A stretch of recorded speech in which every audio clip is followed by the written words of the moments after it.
తాళి పార్ట్ 56.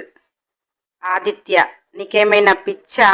నన్ను క్రిష్ మైథిలి కలిసి లేపేయటమేమిటి? వాళ్ళిద్దరూ నువ్వు అన్నట్టు కలవాలి అంటే క్రిష్తో 5 సంవత్సరాలు ఉన్నది. తను నన్ను జీవితంలో కలుస్తాదో లేదో అని కిట్టు కోసం కేవలం ఒక లాయర్ అంకుల్ దగ్గరే క్రిష్ వైఫ్గా చెప్పారు. కానీ వాళ్ళకి వేరే దృష్టి ఉంటే ఎప్పుడో వాళ్ళు కలిసిపోవటానికి అడ్డెవరు అన్నాడు. రష్మిక, నువ్విన్ని రోజులు మైథిలి అక్కని గమనించావా? క్రిష్తో మాట్లాడుతుంటే ఎంత హ్యాపీగా ఉంటుంది. క్రిష్ కళ్ళల్లో కూడా మైథిలిని చూస్తే ఒక బ్రైట్నెస్ కనిపిస్తోంది. నీకెప్పుడు అనిపించలేదా అన్నది. ఆదిత్య, వాళ్ళిద్దరూ మంచి ఫ్రెండ్స్. నా నుంచి విడిపోయాక మైథిలిని చాలా మోటివేట్ చేశాడు. అందుకే మైథిలి అంత ప్రయారిటీ ఇస్తుంది. స్నేహితులను అలా తప్పు పట్టకూడదు. నువ్వు అనేది చాలా రాంగ్ అన్నాడు. రష్మిక, సరే, నేను చెప్పేది నీకు రాంగ్గా ఉంది కదా. వాళ్ళు 5 సంవత్సరాలు ఎందుకు కలుసుకోలేదో తెలుసా? అక్కకి కిట్టు అక్క మనస్తత్వం ప్రకారం ఎలా ఆలోచిస్తుందో నీకు తెలుసు. మరి క్రిష్కి కూడా అలానే తెలిసి ఉంటుంది కదా. అంతలా అక్కని అర్థం ఎలా చేసుకున్నాడంటావు? అలా అప్పుడు ఆమెను కలవటానికి వీలు లేక క్రిష్ మైథిలిని ఎలాగైనా తన దాన్ని చేసుకోవాలి అని అక్క మనస్తత్వాన్ని తెలిసి మనసు గెలిచి చేసుకోవాలి అనుకుంటున్నాడు. అందుకనే డైవర్స్ అయినా కానీ వాళ్ళిద్దరూ కలుసుకోలేకపోయారు. నువ్వు భూమి మీద ఉన్నన్ని రోజులు అక్క అతనిని చేరదు అని అతనికి కూడా తెలుసు. అందుకే సర్జరీ అని నాటకమాడి నిన్ను లేపేస్తాడు అని సింపుల్గా అన్నది. ఆదిత్యకి రష్మిక చెప్పేది అసలు నమ్మాలని లేదు. కానీ క్రిష్ నిజంగా మైథిలిని అంతలా ప్రేమిస్తున్నాడా అని ఆదిత్య ఏదో ఆలోచిస్తున్నాడు. తను ఏం ఆలోచిస్తున్నాడో కానీ రష్మికతో మాత్రం అయితే వీళ్ళిద్దరి బండారం బయట పెట్టాల్సిందే. నువ్వు ఎంక్వైరీ స్టార్ట్ చెయ్యి, నువ్వు అన్నది ప్రూవ్ చెయ్యి అనగానే రష్మిక మెరిసే కళ్ళతో, అలా ప్రూవ్ చేస్తే నువ్వు నా సొంతం అవుతావా బావా అన్నది. ఆదిత్య కాస్త భారంగా శ్వాస తీసుకుని, నాకంటే గొప్పగా ప్రేమిస్తున్నాడు మైథిలిని, అతనికి ఇచ్చేయటమే న్యాయం కదా అన్నాడు. రష్మిక ఆనందపడిపోతూ, మైథిలి క్రిష్కైతే నువ్వు నాకే అని ఆదిత్య చేతులు తీసుకుని షేక్ హ్యాండ్ ఇస్తున్నట్టు, నేను ఖచ్చితంగా ప్రూవ్ చేస్తా, నువ్వు మాత్రం నాకే సొంతం అంటూ, అక్క లైఫ్లో నీ లైఫ్ మీరిద్దరు ఎలా చెప్పు నాకు అన్నది. ఆదిత్య వాళ్ళు కలిసిన ఇన్సిడెంట్, పెళ్ళి అన్నీ చెప్పాడు. విడిపోయింది దేనికో చెప్పాడు. రష్మిక, మీరిద్దరు 5 ఏళ్ళు కలిసి ఉన్నారు. ఏ రోజు కూడా క్రిష్ మీ జీవితంలో కనిపించలేదా? ఒక్కసారి ఆ 5 ఏళ్ల జీవితంలో అక్కతో ఎవరైనా లేకపోతే అక్కకు తెలియకుండా నీ మనసుకు ఎవరైనా ఫాలో అయినట్టు అనిపించిందా అన్నది. ఆదిత్య, అది నన్ను పెళ్లి చేసుకుని నా ప్రేమలో అది, దాని ప్రేమలో నేను రాకపోతే నా కోసం తప్పించి చచ్చేది. కానీ దానికి వేరే ఏదో ఆలోచన ఉంది అని నాకు ఏ రోజు అనిపించలేదు. దాని ప్రేమ అలాంటిది కాదు. కానీ చుట్టూ ఎవరైనా ఫాలో అవుతున్నారా అంటే రఘు తనకు సెక్యూరిటీ బాగానే ఇచ్చాడు. మేమిద్దరము కలిసి బయటికి వెళ్ళింది లేదు. ఒక్కసారి హాస్పిటల్కి వెళ్ళాను. ఆ రోజు ఒక ఇన్సిడెంట్ జరిగింది. మైథిలిని ఎవరో కాపాడారు. ఆ రోజు కూడా నాకు అనిపించింది, ఆ రోజు యాక్సిడెంట్ మైథిలికి జరగాలి. అక్కడ నాకు 2 కారణాలు అనిపించింది. కానీ మైథిలికి చెప్పలేదు. గుడి ప్రాంగణంలో అక్కడ ఏ వెహికల్ వచ్చినా చాలా స్లోగా వస్తుంది. అక్కడికి వచ్చాకనే బ్రేకులు ఫెయిల్ అయ్యాయి అనేదైతే అబద్ధం. అదేంటో అర్థం కాలేదు. సడన్గా మైథిలిని కాపాడటం అంటే అతనెవరో తెలియదు. మరి నువ్వు అన్నట్టు ఆలోచిస్తే ఆ రోజు అని ఆదిత్య ఆలోచిస్తున్నాడు. రష్మిక, మరి అక్కని సేవ్ చేసిన అతన్ని మీరు కలవలేదా అంటుంటే ఆదిత్య, మైథిలి మనస్తత్వం నా మనస్తత్వం, అతన్ని ఎక్కడున్నా కలవాలి. కానీ ఆ రోజు మైథిలి క్లాస్మేట్ కావ్య మైథిలి దగ్గరికి వచ్చి అతను లేడు, వాళ్ళ ఫ్యామిలీ తీసుకుని వెళ్ళిపోయారు, ఎక్కడో అడ్రస్ తెలియదు అని చెప్పిందంట. ఆమె కలిసి కనీసం తన ఫోన్ నెంబర్ ఇవ్వలేదు, మైథిలి ఫోన్ నెంబర్ తీసుకోలేదు. నాకు అదే ఆశ్చర్యంగా అనిపించింది. మైథిలిని అడిగితే మైథిలి, మీరు కంగారు పడతారు అని ఆ కంగారులో ఉన్నాను, అతను నా వల్ల అనే ఒక డిప్రెషన్లో ఉన్నాను, అందుకే ఏమీ ఆలోచించలేకపోయాను అన్నది. రష్మిక, కావ్య, ఈ క్లూ చాలు బావా. ఇక్కడి నుంచి లాగితే మొత్తం బయటికి తీస్తా చూడు అని రష్మిక ఏదో ఆనందంతో ఆలోచిస్తుంది. ఆదిత్య మాత్రం ఇంకేదో ఆలోచిస్తున్నాడు. ఇక్కడ వీరిద్దరి ఆలోచించేది విభిన్నంగా ఉన్నది. రష్మిక ఆ రోజు మీరు స్పాట్లో లేరు, మైథిలి అక్క దగ్గర ఎవరున్నారు అంటే రఘు అని చెప్పాడు. రష్మిక సరే బావా నేను చూసుకుంటాను అని మైథిలి ఫోన్ పెట్టేసింది అని ఇద్దరి బాల్కనీలో నుంచి బయటికి వస్తున్నారు. రష్మిక మైథిలి చేతిలో సెల్ తీసుకొని అక్క ఈ హ్యాపీ న్యూస్ మీ ఫ్రెండ్స్ ఎవరైనా ఉంటే చెప్పు, అందరికీ చెప్పేస్తా అని వయ్యారంగా అన్నది. మైథిలి నేను చెప్పుకుంటాలే, నువ్వేమి చెప్పక్కర్లేదు అని వ్యంగ్యంగా అన్నది. రష్మిక బాయ్ అక్క అంటూ ఆదిత్యాన్ని చూసి గాలిలో ముద్దులు పెడుతూ వెళ్ళిపోయింది. మైథిలి చి దీనికి అసలు సిగ్గనేదే లేదు, రూమ్లోకి రావద్దు అన్నా కానీ ఇలా మీకోసం పదే వస్తుంది, నాకు చాలా కోపం వస్తుంది అని మైథిలి ఉడికిపోతుంటే ఆదిత్య మైథిలిని హగ్ చేసుకుని ఎందుకే నా గురించి నీకు తెలుసు కదా, తమరి హ్యాండ్ పడితేనే నా జనరేటర్ ఆన్ అవుతుంది, నువ్వెందుకంత కంగారు పడతావు అన్నాడు. మైథిలి సిగ్గుపడుతూ మీకు మరీ సిగ్గనేది లేకుండా పోతుంది, మనం విడిపోయిన 5 సంవత్సరాలలో ఇలాంటి కిలాడి మీకు తగిలి ఉంటే తగలలేదు, లహరి ఉంది కాబట్టి మీ జనరేటర్ ఆన్ కాలేదు, కానీ ఈ కిలాడి ఉంటే ఆన్ అయ్యేది అని అంటుంటే ఆదిత్య ఏదో ఆలోచిస్తున్నట్టు ముఖం పెట్టి అవునా నిజమే అంటావా అని అల్లరిగా అన్నాడు. ఇంకేముంది మైథిలి పాప ఆదిత్యాన్ని పిచ్చి కొట్టుడు కొట్టేసి అలా మైథిలి ఆదిత్య చాలా సంతోషంతో హాస్పిటల్కి వెళ్ళారు. మైథిలి ఎలా ఉండాలో డాక్టర్ చెప్పారు.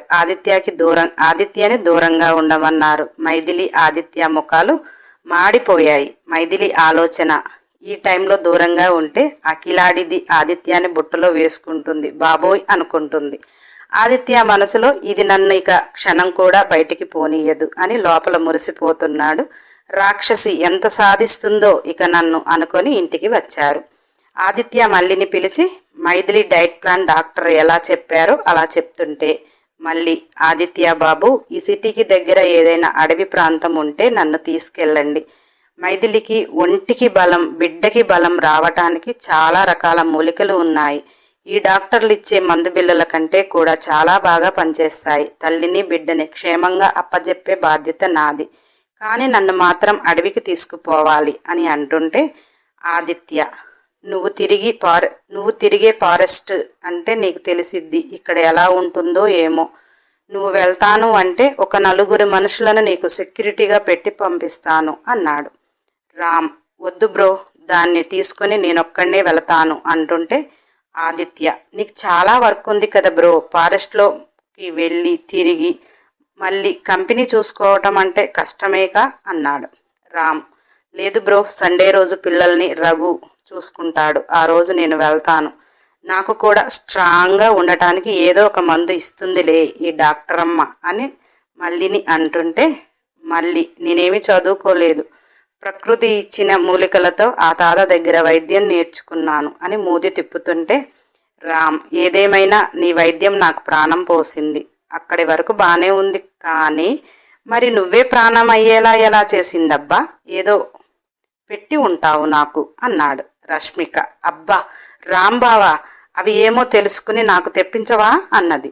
మళ్ళీ కోపంగా ఎందుకు ఎవరికి పెడతావేంటి, వశీకరణం చేసుకోవటానికి మూలికలు కాదు అదొక విద్య, వశీకరణం మందు అంటే కూడా ఇవన్నిటికంటే కూడా ప్రేమ అనే మందు చాలా బాగా పనిచేస్తుంది, మనస్ఫూర్తిగా ప్రేమించే ప్రేమలో ఏ లోపం లేకపోతే దానికి మించిన మందు ఉండదు అని అంటుంటే రష్మిక నేను ఆదిత్య బావని మనస్ఫూర్తిగా ప్రేమించాను, కానీ మరి నేను వచ్చే వరకే బావకు పెళ్ళైపోయింది, భార్య పిల్లలు, ఇక అలాంటి వాడు నా కేసు ఎలా చూస్తాడు, అందుకే అలాంటి మూలికలు ఏమైనా ఉంటే నాకు ఇచ్చావనుకో నీకు ఎంత డబ్బు కావాలంటే అంత డబ్బు ఇస్తా అన్నది. మైథిలి ఉంటే తీసుకురా మళ్ళీ అంటుంటే మళ్ళీ అదేంటి మైథిలి నీ తోడును కోరుకుంటుంది అంటుంటే మైథిలి నేను తీసుకురమ్మన్నది ఆమె చెప్పింది కాదు, ఆమె అడిగినది అని చేతిలో పెట్టి పిచ్చిలేసి మెంటల్ హాస్పిటల్కి పోయినా బాధ లేదు, లేకపోతే పైకి పోయినా బాధ లేదు, పీడ విరగడైపోతుంది అన్నది. రష్మిక అక్క మరీ ఇంత దారుణంగా మర్డర్ ప్లాన్ వేస్తారా, ఇక నేను ఆ మందు తినను, తెచ్చినా అంటే మళ్ళీ నువ్వు తెమ్మన్నా నేను తేను అంటూ తన పని తాను చేసుకోవటానికి వెళ్ళింది. మైథిలి ఆదిత్యతో ఇక రండి, ఇక్కడ ఉంటే బీపీ పెరగటం తప్ప ఏమీ లేదు అని అంటుంటే రష్మిక పో బావా పో, అసలే మీ ఆవిడ కడుపుతో ఉంది, ఇప్పుడు తనకి మీరు దూరంగా ఉండాలి కదా, నన్ను యూజ్ చేసుకో బావా నీ టైం బట్టి అంటుంటే మైథిలి రష్మికని కొట్టడానికి వస్తుంటే ఆదిత్య తల కొట్టుకుని మైథిలిని ఎత్తుకుని వెళుతుంటే రష్మిక గారంగా నన్నెప్పుడెత్తుకుంటావు బావా అలా అని నవ్వుతూ సోఫాలో కూర్చుంది. ఆదిత్య మైథిలిని కూల్ చేస్తూ రూముకు తీసుకెళ్లటానికి యుద్ధమే చేస్తున్నాడు. మళ్ళీ ఇంట్లో పని చేస్తూ ఊరక పెళ్ళైన వాడి వెంట పడకపోతే ఎవరినో ఒకరిని పెళ్లి చేసుకుంటే నీకు అన్ని కలలు తీరతాయి కదా అన్నది రష్మిక. మళ్ళీ అక్క నీ జోలికి నేను రావటం లేదు, నేను విక్రమ్ బావ దొరకపోతే రామ్ బావని అయినా ఎగరేసుకుని పోతాను, జాగ్రత్త అన్నది. మళ్ళీ లహరిని రష్మికని చూస్తూ అవి మనుషులా లేకపోతే మురుక్కాల్వ చెత్తలా, ఒకరు కాకపోతే ఒకరు చి అనుకుంటూ వెళ్ళిపోయింది. రష్మిక లహరితో బాగా దగ్గర కూర్చొని వీళ్ళిద్దరు మనిద్దరం వెళ్ళగొట్టేలేస్తామా, వాళ్ళిద్దరు చాలా స్ట్రాంగ్గా ఉన్నారు, కానీ ఏదో ఒకటి చేసి మాత్రం వాళ్ళిద్దరిని వేసేయాలి అంటూ మల్లితో గారంగా అక్క కొన్ని వాటర్ ఇవ్వవా అని అన్నది. మళ్ళీ కోపంతో ఏమంత పని చేస్తున్నారు అని మీకు ఎదురు సేవలు చేయటానికి ఆయన దిట్టంగా బాగానే ఉన్నారు కదా, మీ పని కూడా మీరు చేసుకోకపోతే రేపు దవాఖానకి మస్తు పైసలు పోసుకోవాలి, మూసుకొని మీ పనులు మీరు చేసుకోండి అంటుంటే రష్మిక ఇది నా మామ ఇల్లు, నా బావ ఇల్లు అని గట్టిగా అరుస్తుంటే అందరూ ఒక్కసారిగా గుమ్మం కేసి చూశారు. రామ్ గార్డెన్లో ఉండగా రఘు ఒక 80 సంవత్సరాల ముసలావణ్ణి పట్టుకొని వస్తున్నాడు. ఆమెను చూసిన రామ్ అలానే నోరు ఓపెన్ చేసుకుంటూ వాళ్ళను చూస్తూ వస్తున్నాడు. అలా 80 సంవత్సరాల బామ్మ గుమ్మంలో రఘు పక్కన నిలుచుంది. మూర్తిగారు అత్తయ్య అనుకుంటూ ఎదురు వెళ్ళారు. ఆ బామ్మ మేనల్లుణ్ణి చూసుకుని గుమ్మంలో అడుగు పెడుతూ నువ్వు చెప్పింది నిజమేరా మూర్తి, మీ ఇంట్లో మళ్ళీ నా మనవరాలు అనిపిస్తుంది. నువ్వు మళ్ళీని చూసి నాకు ఫోన్ చేసి చెప్పినప్పుడు అది ఎప్పుడో నా కొడుకు కోడలతోనే చనిపోయింది అనుకున్నా, కానీ దీని రూపురేఖలు నన్ను పోలి ఉన్నాయి. నా కొడుకు ఒక అమ్మాయిని ప్రేమించి పెళ్లి చేసుకున్నాడు అని కోపంతో వాణ్ణి దూరం చేశాను. ఎన్నోసార్లు వాడు అమ్మ నా కూతురు నీలానే ఉంది అని చెప్పినా కానీ కోడల్ని ఇంట్లో కలుపుకోలేక వాళ్ళని దూరంగా ఉంచాను. అప్పటికీ నా కొడుకు ఒకసారి దీన్ని నా దగ్గరికి తీసుకుని వచ్చాడు. దీని మీద ప్రాణం గుంజింది, కానీ ఇది చిన్నప్పుడు నా దగ్గర ఉండమంటే నాకు అమ్మా నాన్న కావాలని పోయింది. అందరూ కలిసి యాక్సిడెంట్లో పోయారని, ఇదైనా నా దగ్గర ఉంటే బతికి ఉండేదని ఎంతో బాధపడ్డాను. ఇన్ని సంవత్సరాలుగా ఇది కూడా వాళ్ళతోటనే అనుకున్నాను. ఇది ఉంది అని నువ్వు చెప్తే నాకు నిజం అనిపించలేదు, కానీ ఇది నిజంగా నా మనవరాలేరా అంటూ మల్లిని దగ్గరకు తీసుకుని ఎంతో మురిసిపోతుందో మైమరుపుగా చూస్తుంటే మళ్ళీ అప్పటికే ట్రాన్స్లో ఉంది. ఎందుకంటే ఆమె రూపురేఖలు మల్లికి చాలా దగ్గరగా అనిపించాయి. ఆమె జీవితానికి రక్త సంబంధమే లేదు, ఏంటో తెలియని విధంగా పెరిగిన ఒక అమ్మాయి నీకు ఫలానా కుటుంబం అంటే ఆనందం మల్లికి అసలు నేను నిజంగా జమీందారు కుటుంబానికి బంధువు అనే ఒక ఆనందంలో, విభ్రాంతిలో, ఆశ్చర్యంతో స్ట్రక్ అయిపోయింది. వాస్తవంగా ఇంట్లో అందరూ కూడా అలానే స్ట్రక్ అయ్యారు. రామ్కైతే క్లియర్గా అర్థమైంది. బామ్మ చెప్పిన మాటలను బట్టి ఆదిత్యకి మరదలు అంటే రామ్ కూడా చాలా ఆనందపడిపోతున్నాడు. మల్లికి ఒక కుటుంబం, అలా ఆలోచిస్తున్న ఆనందంలో కన్ఫ్యూజ్లో అందరూ ఒక క్లారిటీకి వచ్చారు. కింద హడావుడి చూసి మైథిలి ఆదిత్య కూడా వచ్చి చూస్తే వాళ్ళకి అదే ఆశ్చర్యం. ఆదిత్యకైతే తండ్రే ఉన్నాడో లేదో అని అనుకున్న మనిషికి తండ్రి కనిపిస్తున్నాడు. తండ్రి మేనత్త ఎందుకో అక్కడ తండ్రి మేనత్తని చూస్తుంటే, తండ్రి పడుతున్న ఆనందాన్ని చూస్తుంటే ఆదిత్యకి చాలా సంతోషంగా అనిపించింది.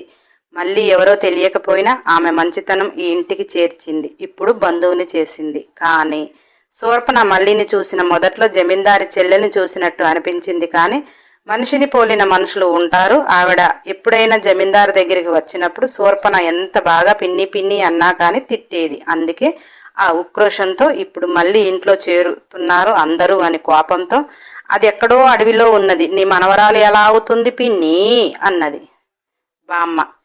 దాన్ని చూస్తే నా మనవరాలు అవుతుందని నా మనసు చెప్పింది, కానీ నీలాంటి వాళ్ళకి తెలియాలి కదా అది నా మనవరాలే అని. దాని నడుముకి తొంటి బాగాన మధ్యలో రూపాయి బిళ్ళంత పుట్టుమచ్చ ఉంది. చిన్నప్పుడు చూశాను. పుట్టుమచ్చ అయితే ఎటూ పోదు కదా అనగానే రామ్ ఆ మాట విని ఉంది దానికి మచ్చ అని గట్టిగా అన్నాడు. తర్వాత అందరూ రామ్ కేసి చూడగానే సిగ్గుపడిపోయాడు. మల్లికైతే ఎక్కడ లేని సిగ్గొచ్చేసి పోయి రామ్ గుండెల్లో తల దాసేసింది. ఎందుకంటే మల్లిక ఆ పుట్టుమచ్చ కనిపించదు. రామ్ చూశాడు కనుక గట్టిగా చెప్పేవరకు చాలా సిగ్గుపడిపోయి ఎటు వెళ్ళాలో తెలియక రామ్ గుండెల్లోకి వెళ్ళింది. రామ్ మళ్ళీ రామ్ని అలా చూసి బామ్మ, ఓ నీ మొగుడా అంటూ, అరే మనవడా, దగ్గరుండి దాని జీవితాన్ని చక్కబెట్టవలసిన దాన్ని నా చేతులతో దూరం చేసుకున్నా.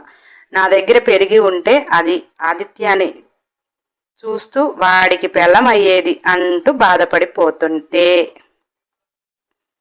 నెక్స్ట్ ఎపిసోడ్ కోసం సబ్స్క్రైబ్ చేయండి. నా మంచి బంగారాలు కదా, ఖచ్చితంగా లైక్ చేయండి, కంపల్సరీ కామెంట్ చేయండి, వీలైతే షేర్ చేయండి. అన్ని ఎపిసోడ్ల కోసం బెల్ ఐకాన్ టచ్ చేయండి.